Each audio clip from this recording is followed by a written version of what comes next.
HD.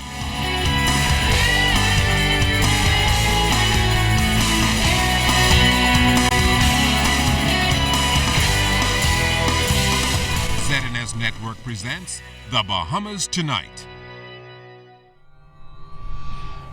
This portion of the news brought to you by BTC Every Day. Could industrial action be looming at the country's main port of entry? Good evening, everyone. I'm Charisma Robinson. Labor Minister the Honorable Shane Gibson addressing reports of a possible industrial action by the Airport, Airline and Allied Workers Union and the Bahamas Air Pilots Association. Last week, the union threatened industrial action as negotiations to complete a new industrial agreement continued. But today, the Labor Minister said he hopes to avert any action by having an agreement signed off soon. Cleopatra Murphy has the details. Minister of Labor the Honorable Shane Gibson says officials are close to signing a new industrial agreement with the Airport, Airline and Allied Workers Union and the Bahamas Air Pilots Association days after the unions hinted at possible industrial action. During a press conference Saturday, union officials suggested this could be their next step after more than 14 months of negotiations. Last year, the travel industry was put in a tailspin after the pilots' union held a two-day sickout on December 22nd and 23rd, leaving thousands of Bahamas Air passengers stranded and the airline reportedly losing more than $1 million. Gibson says there will be no need for a repeat. As far as I'm concerned, it's already resolved. It's only a matter for me to write a letter to advising everybody as to the agreement that we reached. So the easiest thing to do is for us to continue to negotiate in good faith the way we've been doing, and hopefully this week we can have a final sign-off.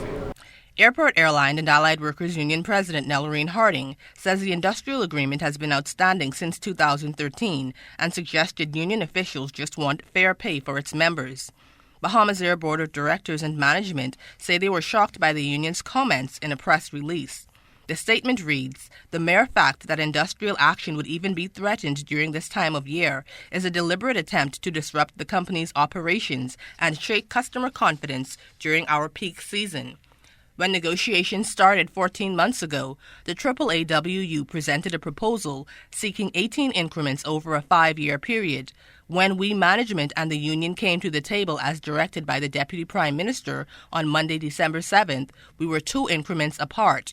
During that meeting, the managing director gave absolute assurances that if an agreement was reached by the 9th of December, all AAAWU staff would receive all of their back pay by check on December 18th. It would have totaled some $820,000.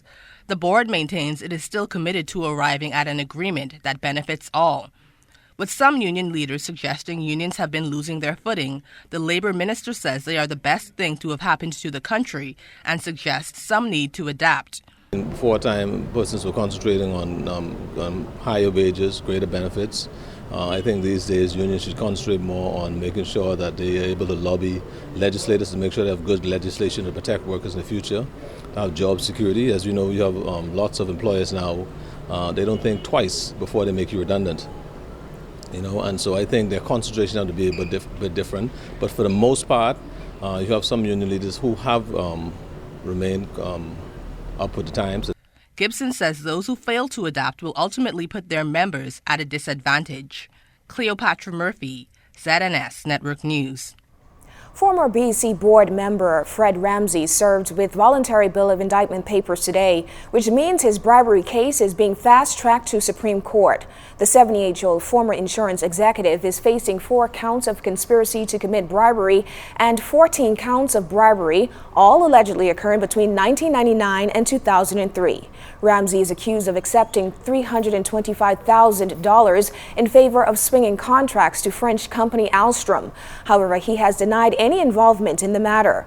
Now, during today's proceedings, the magistrate indicated that among the bundle of documents which the Crown will rely on to press its case against Ramsey are statements from BC General Manager Kevin Baston, former BC Chairman J. Barry Farrington, PLP Chairman Bradley Roberts, and CEO of Bahamas Financial Services Board Wendy Warren. Ramsey returns to court on January 22nd for trial. He remains out on bail. A magistrate is expected to decide the fate of former F&M Senator John Bosco Jr. on Wednesday. Bosco is accused of having 10 live rounds of ammunition in his possession last year while on Freeport, Bahamas.